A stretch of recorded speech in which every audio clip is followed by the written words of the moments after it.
아버지가 이르되 예 너는 항상 나와 함께 있으니 내 것이 다 네 것이로되 이 내 동생은 죽었다가 살아났으며 내가 잃었다가 얻었기로 우리가 즐거워하고 기뻐하는 것이 마땅하다 합니다. 우리는 살아났습니다. 죽어 있던 것입니다. 주 예수 그리스도의 아버지 되신 하나님, 당신의 손 안에서 살아났습니다. 당신이 보내주신 주 예수의 말씀을 듣고 살아났습니다. 주 예수의 십자가와 다시 살아나심의 은혜로 말미암아 살아났습니다. 다시 살아나고 이마 살아계시는 주 자신이 우리를 찾아내어 주셨던 것이므로 살아났습니다. 우리를 위해 잔치를 열어주신 하나님이심을 아는 기쁨으로 살아나게 해주셨습니다. 지금 우리는 그와 같이 새로운 생명으로 불러내어진 우리의 동료들과 더불어 생명과 위로의 공동체인 교회로 살게 함 받고 있습니다. 하늘의 잔치의 축도인 양 성찬을 축하하고 이 주께서 말하여 주신 생명의 이야기를 우리들의 입에서 입으로 마음에서 마음으로 이야기하여 전하는 교회로 살게 함 받고 있습니다. 우리는 죽었다가 살아났던 것입니다. 조금만 좋은 인간이 되었다고 하는 듯한 것이 아닙니다. 이 멋진 은혜를 주님의 이름으로 말미암아 감사하며 하나님 거룩하신 이름을 찬양할 수 있게 하옵소서. 우리 주님의 이름으로 기도드립니다. 아멘. 9장 기립하셔서 찬송가 함께 부르시겠습니다.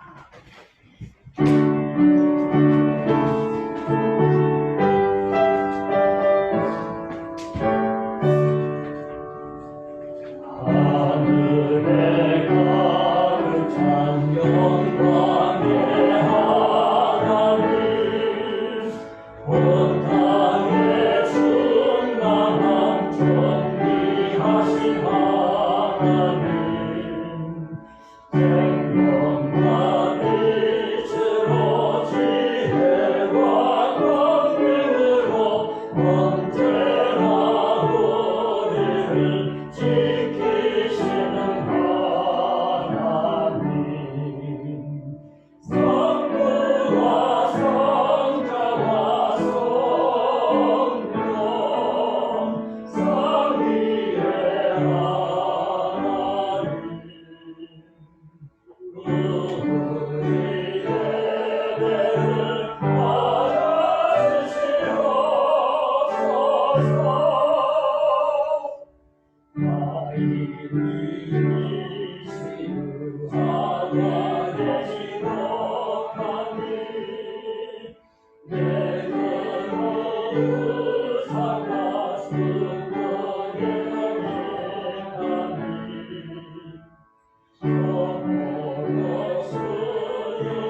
8번 이사야서 40장. 외치는 자의 소리여 이르되 너희는 광야에서 여호와의 길을 예비하라.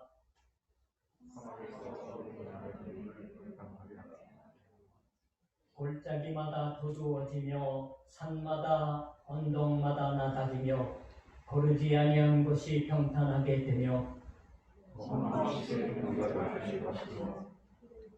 여호와의 영광이 나타나고 모든 육체가 그것을 함께 보리라.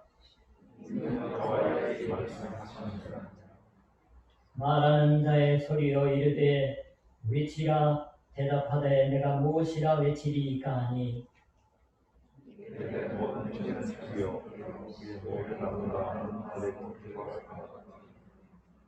풀은 마르고 꽃이 시들면 여호와의 기운이 그 위에 붐이라. 이 백성은 실로 풀이로다. 풀은 마르고 꽃이 시들었으나 여호와는 살리라. 아멘. 사도신경. 전능하사 천지를 만드신 하나님 아버지를 내가 믿사오며 그 외아들 우리 주 예수 그리스도를 믿사오니 이는 성령으로 잉태하사 동정녀 마리아에게 나시고 본디오 빌라도에게 고난을 받으사 십자가에 못 박혀 죽으시고 장사한 뒤 사흘 만에 죽은 자 가운데서 다시 살아나시며 하늘에 오르사 전능하신 하나님 우편에 앉아 계시다가 저리로서 산 자와 죽은 자를 심판하러 오시리라.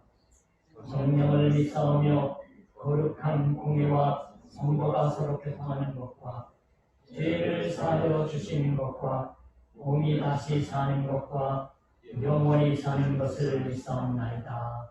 아멘. 앉으셔서 488장입니다.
김정은 집사 대표에서 기도해 주시겠습니다.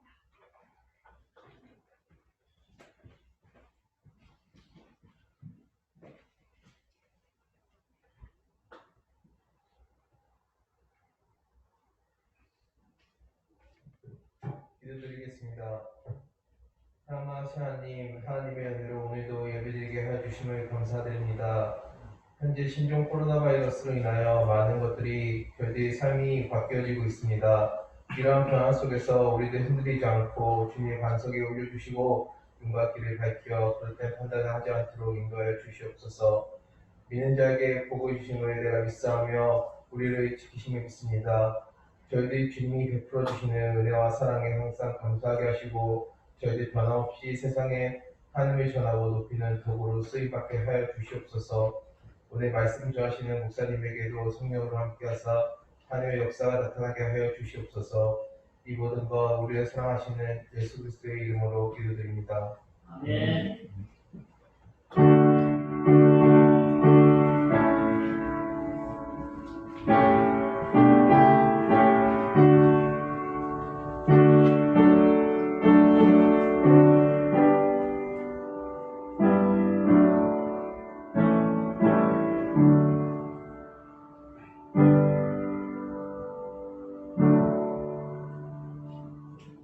오늘의 말씀 시편 39편. 오늘은 우리말 예배니까 우리말로 박성원 집사 공독해 주시겠습니다.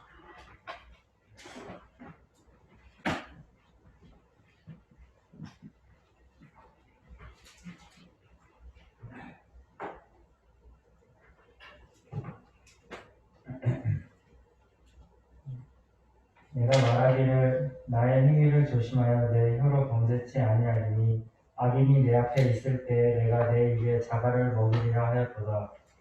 내가 잠잠하여 선한 말도 바라지 아니하니 나의 근심이 더 심하도다.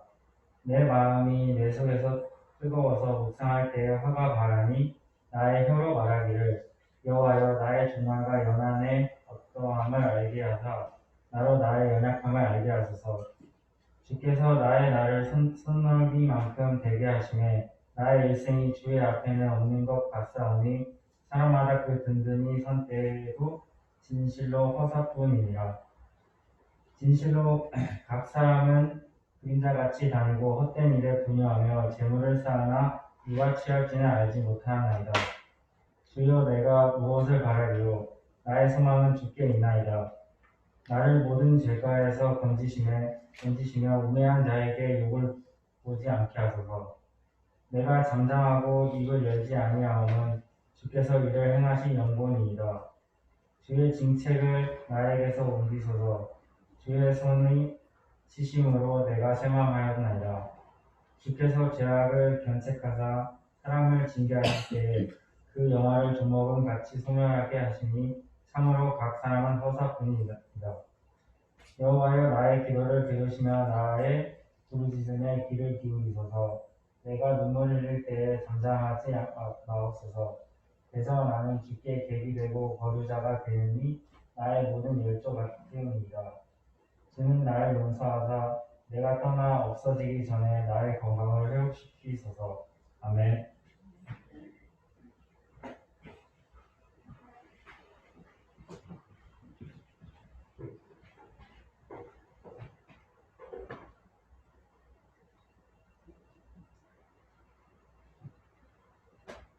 이제 오늘 예배의 말씀으로서 시편의 배움은 일단은 단락을 짓니다.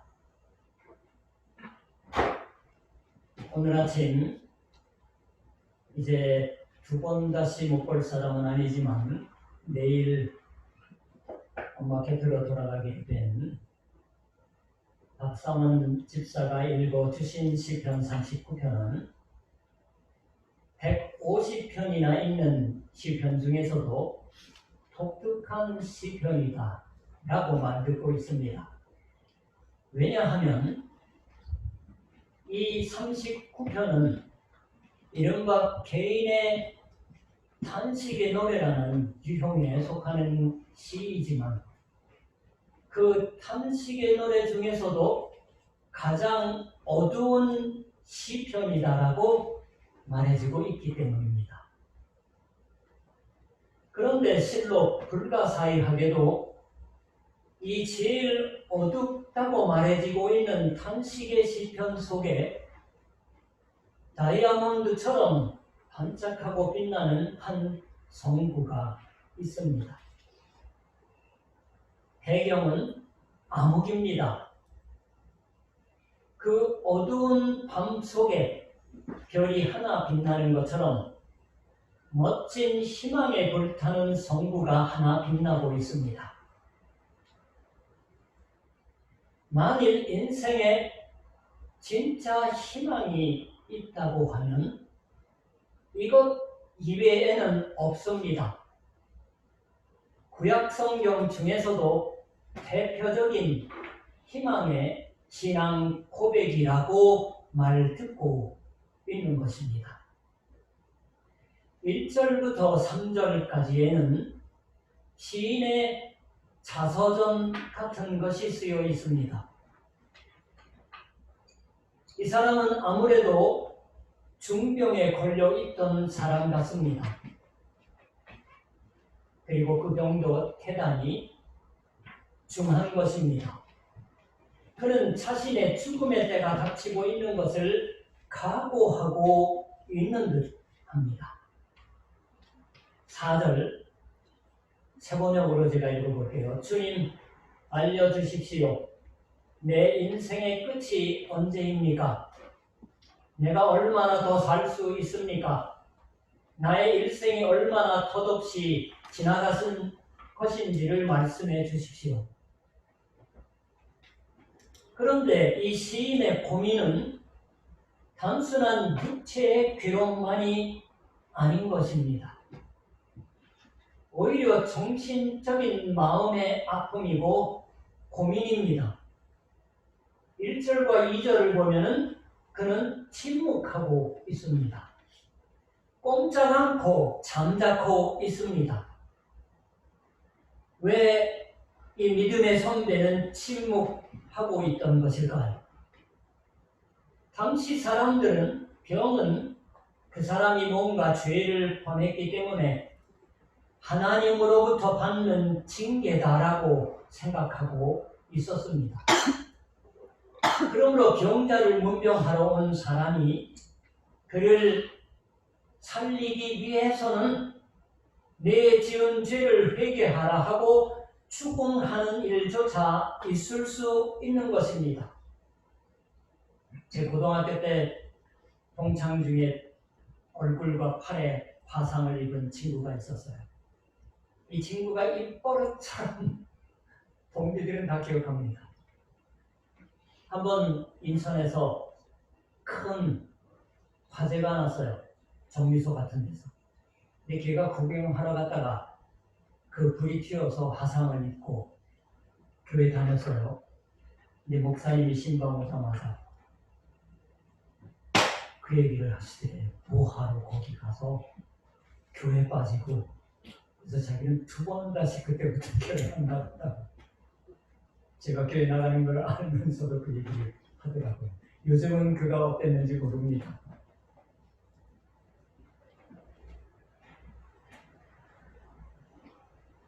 대표적인 것이 욥기입니다. 욥의 3명의 친구가 저 중병에 걸린 욥에게로 와서 병이 낫기 위해서는 먼저 죄를 참회하라 하고 권유합니다. 그들은 욥의 과거의 죄를 추궁해 온 것입니다. 욥이 과거의 죄도 한 번도 안 지은 사람은 아닐 것이에요. 이것은 당사자에게 있어서 상당히 무거운 짐입니다.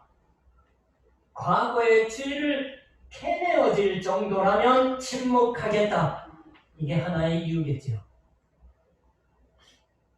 그리고 또 하나, 1절 후반, 악인이 내 앞에 있을 때 내가 내 입에 자갈을 먹이리라. 악인, 이러한 사람들은 다른 시편과 비교해 읽어보면 알 수 있지만 대체로 악인 주제에 번영하고 있습니다. 잘 살아요. 그러함에도 병이 들어있는 쪽은 대체로 올바른 사람입니다. 이유 없이 고통받고 있다고 하는데 악인 쪽은 설치고 다니고 있다.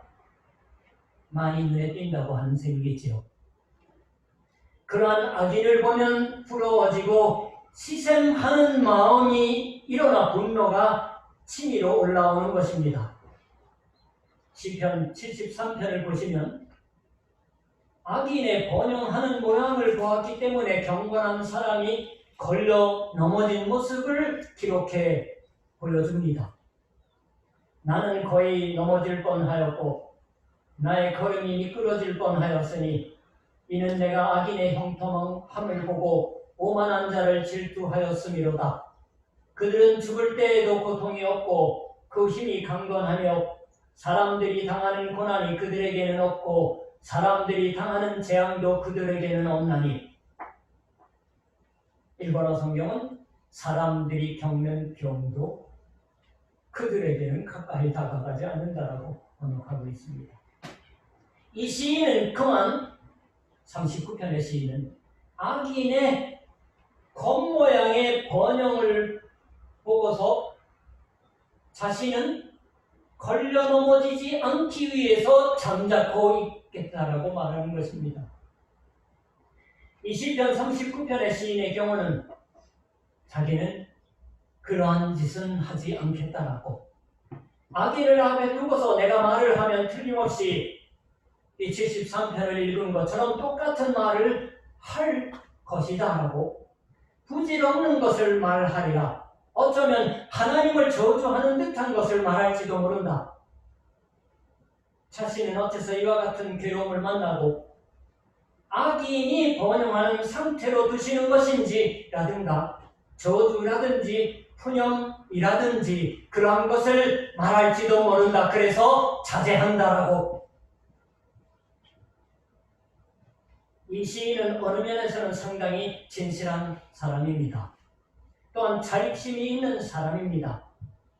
그러므로 그는 일체 말하지 않으며 다만 오로지 병상에 있어서 침묵하자 하고 생각하고 있던 것입니다. 그런데 그는 이제 그게 안 되게 되어버렸다고 말하고 있습니다. 2절과 3절에서. 이와 같은 노력은 얼핏 신앙적으로 보입니다. 그러나 실은 그렇지 않고 너무나도 자신의 힘을 과신하고 있는 것이 됩니다. 진정한 믿음과 희망에 그가 뿌리 내리고 있지 않았던 것이 아닐까요? 그 점을 알게 하는 듯합니다. 39편이.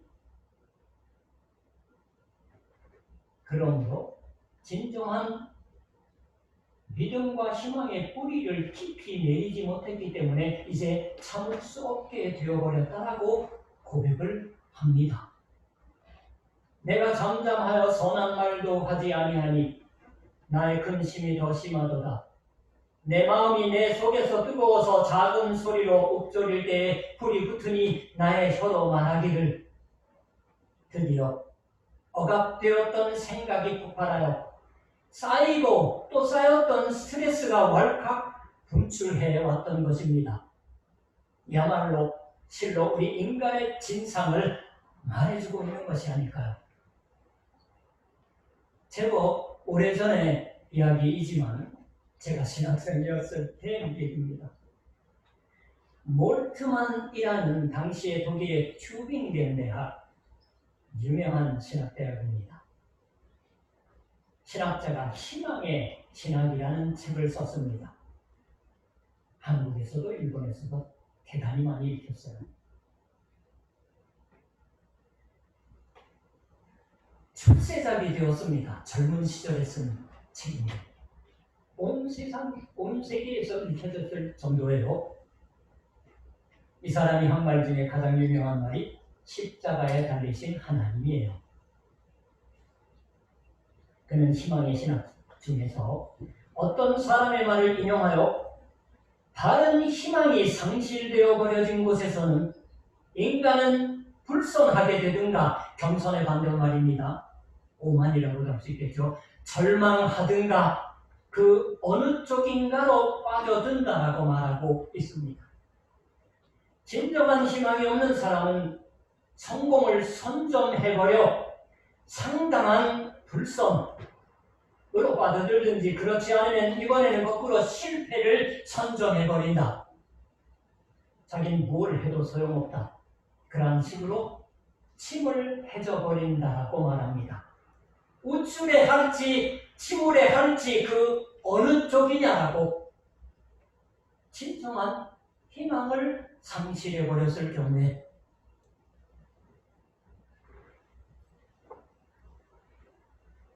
그렇게 되는 것은 참다운 희망이 없기 때문이고, 진정한 희망을 잃었을 때 인간은 뻑이어 우쭐해 할지 그렇지 않으면 극단적으로 침울에 빠질지 그 어느 쪽인가가 되어버린다고 말하는 것이었습니다. 이 시인도 아직 진짜 희망을 갖지 않았던 것일 테지요. 자신의 힘으로 침묵해낼 수 있다라고 생각하고 있던 것일 테지요. 그러나 그런 것은 할 수 없었습니다. 병의 괴로움이나 마음의 괴로움은 혼자서 견딜 수 있는 법이 아닙니다. 사실 우리 집 사람들 조금 아프면 금방 얘기해달라고 하면 아프다는 얘기를 자주 하게 되면 금방 짜증냅니다. 그러면 노인네들은 그다음부터는 아프다는 소리 안 하게 되죠. 지금까지 이 시인은 불손에 빠져들어 있었다라고 말할 수 있을지도 모릅니다. 건박지지만 제가. 근데 거기서 말을 꺼내기 시작합니다. 말을 꺼내기 시작한 그 말을 들어보면 이번에는 반대로 절망으로 침울해 있는 것입니다. 4절부터 6절까지를 보면 그는 자기 생명이 얼마나 짧으냐, 일생이 얼마나 덧없냐 하는 것을 생각하여 그러므로 어두운 마음이 되어 있는 셈입니다. 5절 전반부 주께서 나의 날을 한 뼘 길이만큼 되게 하시며 나의 일생이 주 앞에는 없는 것 같사오니, 이 없는 것 같사오니라고 하는 말은 상당히 짧은 손의 한 뼘 길이, 자기 일생은 이 한 뼘 길이 정도의 것밖에 아니다라고 말하고 있는 것입니다. 하나님 앞에 저는 그런 인생은 없는 것과 같다라고. 5절 후반에 사람은 그가 든든히 서 있을 때에도 진실로 모두가 허사뿐이니이다. 이 부분에 오면은 색이 붉게 된 절망적인 기분이 여기 나오고 있습니다. 그러니까 구약에서 가장 어두운 탄식의 시편이라는 말을 듣지요. 이렇게 보아하면 이 시는 한국인이나 일본인의 불교적인 무상관에 상당히 가깝다고 말하지 않으면 안 됩니다. 적어도 그러한 느낌을 받는 것입니다. 6절 진실로 각 사람은 그림자같이 다니고, 세번역은 걸어 다닌다고는 하지만 그 한평생이 실로 하노락이 그림자일 뿐이다.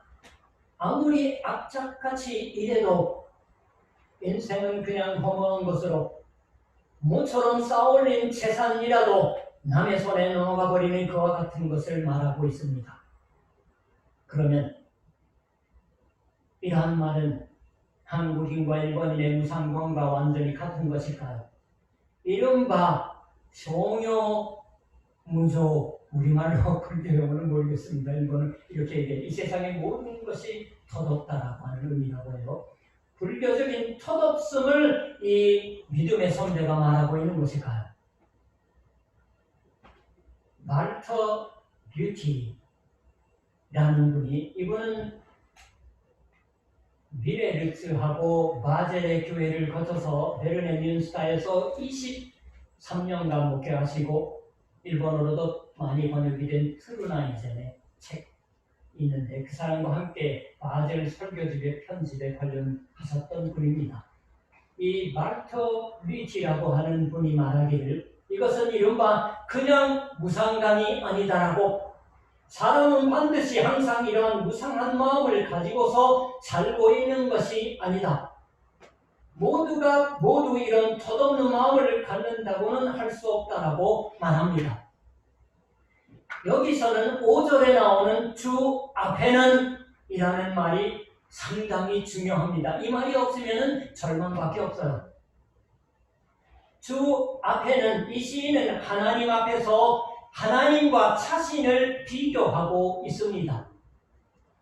하나님을 올려다보면서 자신의 일생은 짧다라고 말하고 있는 거예요. 그냥 허무함이 아닙니다. 하나님과 비교해서. 이 말이 없으면 인생이라는 것은 제법 아름다우며 제법 긴 것일지도 몰라요. 너무 길기 때문에 그 중에는 따분해하고 있는 사람이 있을지도 모릅니다. 아니 오히려 사람은 죽어야 할 자이다라는 것을 잊고 싶어하고 상기하고 떠올리고 싶어하지 않을지 모릅니다. 그렇기 때문에 여러 가지로 자신의 그러한 기분을 달래주는 것을 추구하고 있는 것이 일반적인 인생이 아닐까요? 사람은 모두 죽음의 사실을 잊고 싶은 셈입니다. 다만 돌연히 자신 앞에 시련이 찾아올 때, 큰 병이라든가 죽음이 찾아올 때 자기가 죽어야 할 자인 것이 생각나는 것입니다. 즉 하나님 앞에서는 천년도 하루와 같습니다. 시편 90편. 주 앞에서는 인생은 대단히 짧은 것입니다. 우리는 풀처럼 아침에 꽃이 피어 자라다가 저녁에는 시들어 마릅니다. 이것은 하나님의 영원과 비교해서 비로소 생각이 미치는 셈이에요. 그래서 예언자 이사야는 이 백성은 실로 풀이로다. 아까 교도문에서 나온 구절입니다. 마지막에. 풀은 마르고 꽃은 시드나 우리 하나님의 말씀은 영원히 서리라 하고 말하고 있습니다. 그렇기 때문에 이 32편의 시인은 단지 절망적인 분위기에 젖어 있는 것도 아니고 거기서 스스로를 위로하고 있는 것도 아닙니다. 7절 주여 이제 내가 무엇을 바라리요 나의 소망은 주께 있나이다. 내 소망은 그림자 같은 것에 달려있지 않다라고. 당신 바로 그 자체가 나의 소망입니다라는 고백에 이르게 됩니다. 그렇게 빛날 듯한 고백을 하나님께 바치고 있는 셈이에요. 이것이 그래서 구약 성경의 대표적인 희망의 고백이라고 말했습니다. 이 어두운 불선과 절망 사이를 들락거리는 시인은 점프하여서 하나님 당신은 희망의 하나님이십니다라고 하는 고백에 다다르고 있습니다. 거짓 희망의 경우 여러 가지 시련이 닥쳐오면 금세 날아가 버립니다. 명예다든가 지위다든가 명성이다든가 혹은 재화라든가 혹은 갖가지 희망의 우상은 곧바로 나가기 드러납니다. 그건 신기루와 같은 것, 그림자와 같은 것이어서 빌려 쓰는 물건이고 쓸데없는 것인 셈입니다. 그러나 진정한 희망이라는 것은 시련을 만나면 만날수록 광채를 띄어옵니다. 하나님을 우리 인생의 최대의 희망으로 삼았을 때 그 신앙은 시련 속에 빛나오는 것을 믿음의 대선배들이 수많은 시편의 고백을 통해서 우리에게 들려줘 왔습니다. 이러한 시편의 추석서를 쓴 프란츠 베리치, 굉장히 옛날 사람이에요. 근데 유명한 말입니다. 이렇게 말합니다. 우리의 인생에는 알 수 없는 것이 가득 있다. 우리는 앞길을 용이하게 내다볼 수 없다. 그래서 미래를 생각하면 생각할수록 우울에 빠진다. 그러나 자신은 무조건적으로 하나님의 손에 맡기겠다. 하나님의 약속에 맡긴다. 이것이 진정한 믿음이고 희망이다라고 주석하고 있습니다. 당연한 얘기. 7절에서 이와 같은 희망을 표명한 시인의 태도는 그리고 또 차츰 바뀌어 갑니다. 우리가 오늘의 39편을 읽어주시면 차츰 그가 달라지는 모습을 알 수가 있습니다. 근데 표면은 바뀌지 않아요. 여기가 중요한지 모릅니다. 여전히 병이고 죽을 때는 다가오고 있습니다. 그러나 그는 차츰차츰 전향적인 자세로 바뀌어 가는 것입니다.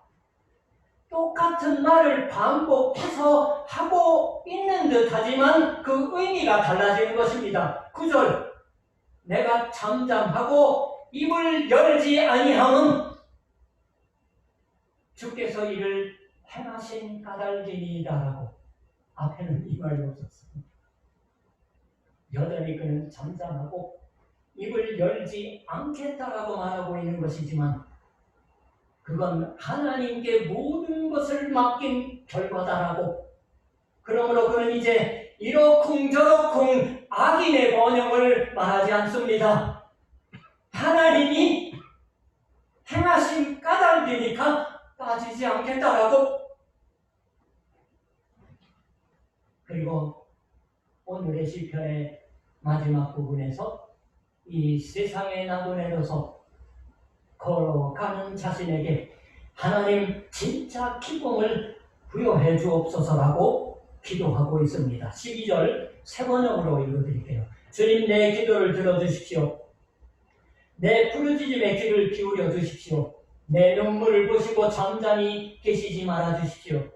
나 또한 나의 모든 조상처럼 떠돌면서 주님과 더불어 살아가는 길손과 나그네이기 때문입니다라고 신뢰를 표현하고 있습니다. 주님과 더불어서 살아가는 길손과 나그네라고. 우리의 본향, 지난주에 배웠던 것처럼 마음의 본향. 13절, 내가 떠나 없어지기 전에 다시 미소 지을 수 있도록 나에게서 눈길을 단 한 번만이라고 돌려주십시오. 개역개정에는 없는 번역이 있습니다. 미소 지을 수 있도록 이런 표현이 없어요. 모든 영어 성경은 그렇게 나왔어요. 새 번역하고 일본어 성경도 그렇게 번역하지 않았더라고요. 눈길을 돌려주십시오라고 하는 것은 나를 내버려 주십시오라고 하는 말이 아니라 자신의 깊은 죄로부터 얼굴을 돌려주십시오라고 기도하고 있는 말이기도 합니다. 자기 죄를 용서하여 내 죄를 잊어주십시오라고. 나 자신의 과거로부터 하나님 당신은 얼굴을 돌려주십시오. 나를 미소 지을 수 있도록 해 주옵소서라고 하는 기도가 됩니다.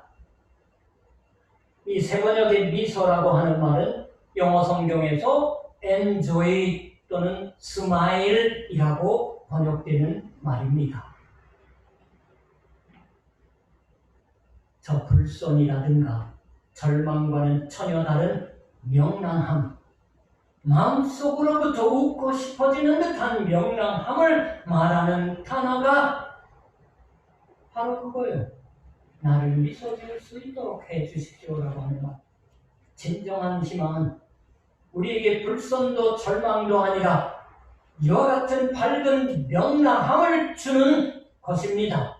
밝고 명랑하게 살아가는 것이 진짜 희망을 가진 사람의 생활 방식인 셈입니다. 그것은 깊이 믿음에 뿌리박고 있지 않으면 안 됩니다. 타카쿠라 토쿠타로 센세, 제가 이 교회 부임해 올 때에 임시당회장 맡았던 조영석 목사가 타카쿠라 토쿠타로 이 대선배, 동신대 대선배에 눈물을 써서 속삭이 받았어요. 농담이 많았습니다. 그때. 타카쿠라 토쿠타로 야르도 토쿠스르다로 들었어요. 이 세상의 시련 속에 있어도 결코 거기지지 않는 신앙에 의거하는 희망은 천지의 창조자이신 하나님을 우러러보는 것이다. 그것은 단순한 기분적인 동경이 아니라 믿음으로부터 반드시 생겨나오는 희망이다 라는 것을 말하고 있습니다. 진정한 신앙에서는 이 세상 속의 시련에 있어도 결코 거기지지 않는 명랑함과 쾌활함이 태어납니다. 그리스도 그 자체가 우리의 희망입니다. 그래서 바울이 이렇게 말할 수 있었는 줄 압니다. 우리는 이 소망으로 구원을 얻었습니다라고 로마교회에서 보낸 편지예요. 설령 시련 속에 있어도 포기하거나 절망하지 않으며 최후 승리를 확신하여 기쁨으로 나아가는 것이 우리들의 인생 태도인 줄 믿습니다. 그런데 반복하지만 희망이 없는 인생, 혹은 거짓 희망에 의지하고 있는 듯한 인생, 그것은 신기루에 현혹되고 있는 듯한 인생일지도 모릅니다. 사막에서 여행자가 곧잘 목이 마릅니다. 뜨거운 빛 아래서 신기루의 강을 본다고 해요. 아무리 말려도 뿌리치고서 그쪽으로 가버립니다. 옛날에는, 요즘은 들은 소리가 많으니까 가는 사람은 없다고 해요. 그런데 강이라고 보였던 것은 환영이어서 물이 있을 리가 없죠. 거기서 신기를 구하는 자는 쓰러져 죽어버립니다. 그러나 참다운 희망에 서는 자는 덧없는 공중무각이 아니라 주께 있는 기쁨에 지탱되어서 살아가는 사람을 말합니다.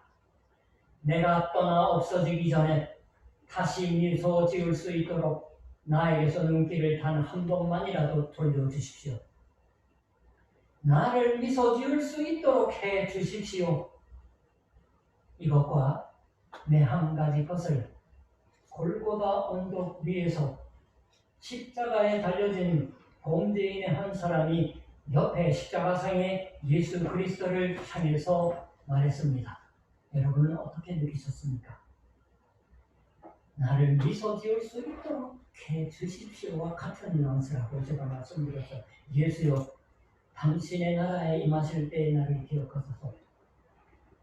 이 사람은 죽음 전뿐만이 아니라 죽음을 넘은 축복을 구했다고 하는 점에서 39편의 시인보다도 한 발 전진하고 있는지도 모릅니다.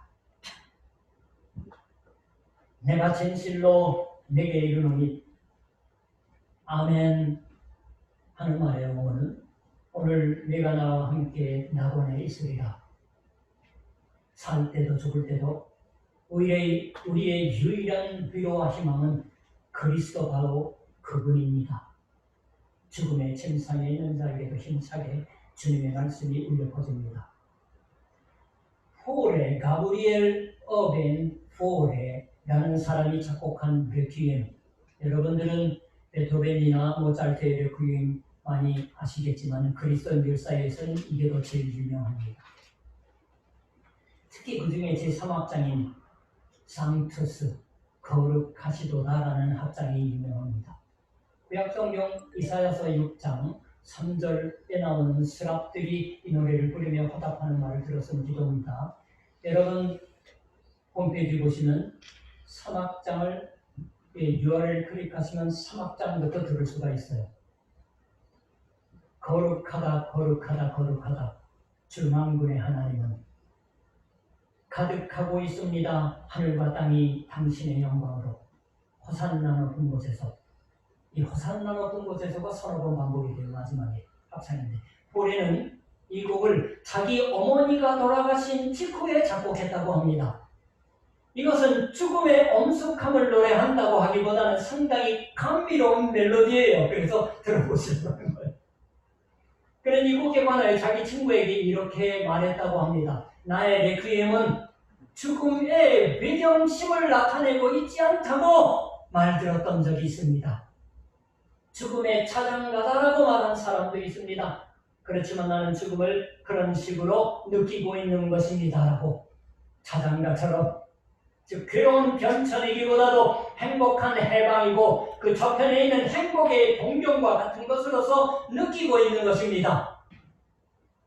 희망의 주님이신 예수 그리스도 안에서는 죽음은 언제나 그 엄니가 부러지고 가시가 뽑혀버리고 있는 것입니다.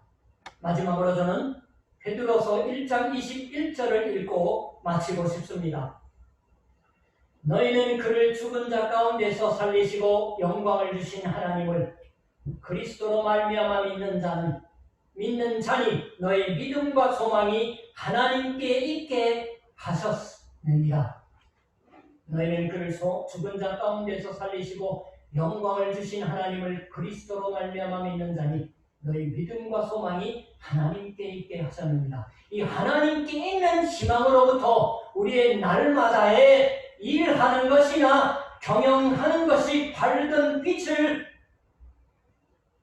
띠고 의미를 가져오게 하십니다. 오늘 일하는 하루는 하나님이 주신 선물이고 하나님의 거룩하신 이름을 위해서 이웃을 섬겨 사는 기회라는 깊은 의미를 띄워오는 것입니다. 섣불리 우리 자신의 과거의 영광을 찾을 필요도 없고 희망의 우상을 허무하게 추구하는 것도 필요 없습니다. 우리 앞에는 참으로 확실한 분으로서 살아계시는 그리스도가 서 있으십니다. 그는 나는 소망이다라고 말하십니다. 나는 광명한 새벽별이다라고 기도하시겠습니다. 하늘에 계신 아버지 하나님, 거룩하신 이름 앞에 불러 모아줘서 예배를 지킬 수가 있었습니다.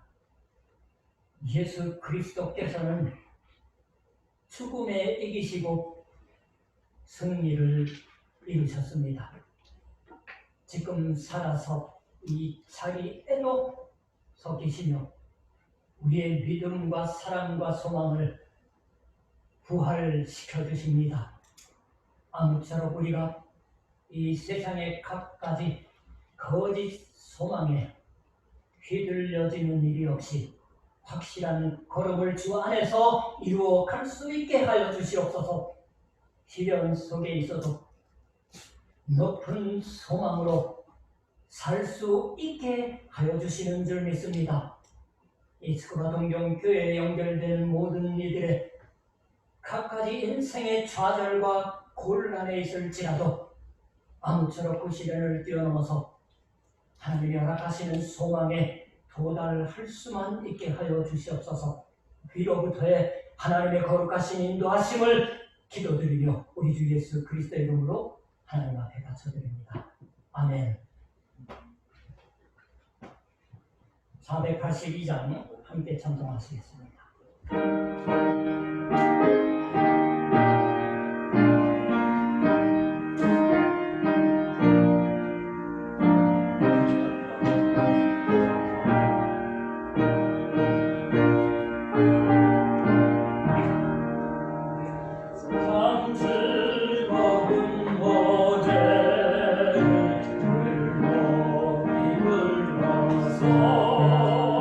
이 세상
준비하신 방송 들으시는 시간입니다.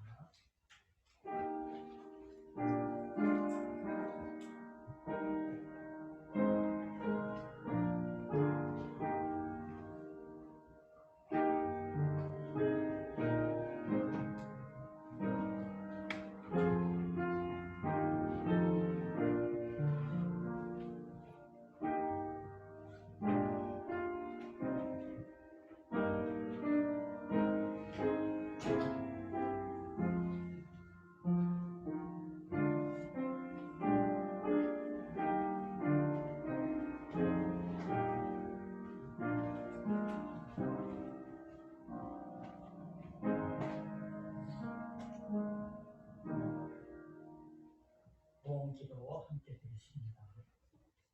거룩하신 하나님, 하나님의 자녀로서 이 세상을 살아가는 동안 늘 기쁨과 감사만 넘치지 않는 것쯤은 우리도 압니다. 뜻하지 않은 역경과 생각해보지도 못했던 어려움이 닥칠지라도 우리도 믿음의 선배들을 본받아서 참 소망이신 그리스도만을 바라보며 살아가는 저희들의 세상에 있어서의 빛의 모습으로 한 주간 하나님의 거룩함을 힘있게 하여 주시옵소서. 이제 감사함으로 하나님 앞에 바친 이 물질이 더욱 하나님의 복음 사역에 놀라운 축복과 더불어 쓰여짐으로 인하여 우리의 이웃으로 살아가는 일본의 형제 자매들에게 하나님의 유일하신 천지를 창조하신 분이심을 증거하는 데 부족함이 없도록 우리의 교회에 하나님 전도의 사역을 주님으로 하나님의 거룩하신 그릇으로 쓰임 받을 만하게 주시옵소서. 감사드리며 우리 주 예수 그리스도의 이름으로 기도드립니다. 아멘. 어제 낮에 12시 지나서 총회에서 도착했더라고요. 이게 규슈 호수해 스이가의 디바이샤 시행 이 봉투가 여러분들 꼭 오늘이 아니더라도 다음 주일이라도 우리 제일대왕 기독교회는 피해 입은 교회가 거의 없습니다. 이 지역에. 그러나 일본 교회뿐만 아니라 전혀 우리의 신앙과는 관계없는 분일지라도 일본에 많은 사람들이 상당히 애먹고 있습니다. 여러분들 뉴스를 통해서 아시는 것처럼 결국 코로나 감염증 때문에 같은 지역이 아니면 보란티아를 받아주지 않아요. 그래서 여러 가지 어려운 가운데 있는데 여러분들 우리가 조금이라도 헌금을 할 수 있으면 총회를 통해서 모아서 이제 적십자에 보내는지 어디 보내는지는 모르지만 이렇게 요청이 들어왔습니다. 여러분들 기도 가운데 기억해 주시기 바랍니다. 그리고 또 하나 오늘 참 기쁘다고 하면서 또 배울 텐데 우리 박상원 집사가 군대 갔다 온 거 빼고 일본에 몇 년 있었어요? 4년 반. 뭐 하고 있었어요? 교회 다니고 아무튼 4년 반. 제가 없는 동안에도 제가 있을 때 군대 가서 군대 복무 기간이 짧아져서 이제 복학하고 다시 만날 수 있었습니다. 내일 표를 끊어놨다고 하는 그렇게 들은 것 같은데 내일 한국에 들어가서 한국도 일본에서 들어온 사람들은 2주간 격리를 해야 합니다. 그래서 박상원 집사의 어머니가 2주 동안 박상원 집사가 혼자 살 수 있도록 40만 원 주고 집을 빌렸다고 해요. 방인집. 요즘은 7월부터 엄해져가지고 가족하고 같이 못 있는데요. 옮기게 될까봐. 일단 고생되겠지만 어머니가 계속 문 앞에다가 먹을 거 놔주시겠지. 목으로 갈 수는 없잖아. 안 되잖아. 그러니까 딴짓하지 말고 열심히 2주간 참다가 기도만 하세요. 자신의 이제부터의 장래를 위해서 하나님이 뭘 가장 기뻐하실지 좋은 기간 하나님이 허락하실 줄 믿습니다. 인사할 거 있어요? 없어도 나와서 잠깐 나와서 저기 하는 거예요. 고개가 꺼덕꺼덕 들어가는 거예요. 이 앞에 나와서요. 한 4년 반 정도 유학생활 하면서 힘들 때마다 교회 와가지고 이렇게 친목도 다지고 맛있는 한국밥도 먹으면서 많이 힐링 받았던 것 같습니다. 서울에 만나까에 살고 있으니까 언제든지 이 코로나 사태가 진정되면 서울에 놀러 오시면 찾아뵙겠습니다. 갈 때는 다들 그런 소리 하더라.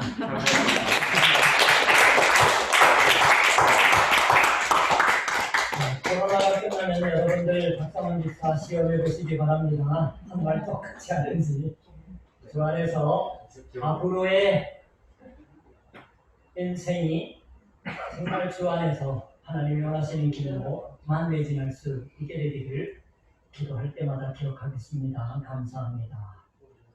그리고 아까도 말씀드렸지만 시편의 배움은 1편부터 150편까지 또박또박 배우진 않았지만 오늘로 일단 놔두시고 8월 첫 주부터 베드로전서의 말씀을 배워갑니다. 그러니까 여러분들 기억해 주세요. 그리고 이제 7월 중간부터 유튜브를 활용해서 수요 성경 공부 새롭게 시작한 거 여러분들 아시죠? 교회로 오는 사람이건 못 오는 사람이건 언제든지 거의 10시 전에는 올리고 있습니다. 그래서 화요일이 굉장히 바빠요. 목사는 원래 월요일이 쉬는 날인데 그거 생기고 나서 월요일 꼼짝도 못해요. 목요일 조금 쉴 수 있을까? 그래서 올려놓습니다. 한 번에 올려놓는 경우가 많지 않아요. 녹화를 두세 번 반복하는 경우가 많아요. 실수하거나 눈을 깜빡이거나 보니까 여러 가지 있어서. 그리고 일본어는 거의 밤에 합니다. 2시간 정도 있다가 했더니 집중이 안 돼요. 집중이 나이 들었는지 그래서 잘 안 되더라고요. 말이 헷갈리고 일본어가. 자, 여러분들 제가 하니까 해달라가 아니에요. 이러한 때일수록 말씀에 접하는 기회가 늘어나면 여러분들의 인생에 있어서의 해결점을 하나님이 직접 가르쳐 주시는 줄 믿습니다. 순자리에서 어떤 방향으로 우리가 나가야 할 것인지를 기도하는 가운데 성경 공부 동참해 주시기를 부탁드립니다. 다른 저기 오늘 지난주는 우리 저 성가대가 성대를 했고 오늘은 청년회 성대를 한다고 합니다. 그러니까 뭐 어저께 뭐 음식 만들고 하는데 우리가 이런 때니까 뭐 같이 모여서 같이 먹을 수는 없으니까 좀 먹다 남은 거 있으면 남겨주든가 하세요. 어제 많이 만든 거 있으면 조금 이쪽으로 내주시고 감사합니다. 자, 박수로 보냅시다. 우리 박사만 집사. 자, 그러면 다들 일어나셔서 언제나처럼 이 빼기 10장 이때 찬송하시는 거 축도를 일어나십니다.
양의 큰 목자이신 우리 주 예수를 영원한 언약의 피로 죽은 자 가운데서 이끌어내신 평강의 하나님이 모든 선한 일에 너희를 온전케 하사 자기 뜻을 행하게 하시고 그 앞에 즐거운 것을 예수 그리스도로 말미암아 우리 속에 이루시기를 원하노라.永遠の契約の地による羊の大牧者私たちの主イエスを死者の中から引き上げられた平和の神が御心にかなうことをイエス・キリストによって私たちにくださり御心を行うためにすべての良いものをあなた方に備えてくださるように주 예수 그리스도의 은혜와 하나님의 사랑과 성령의 교통하심이 너희 우리와 함께 있을지어다. 아멘.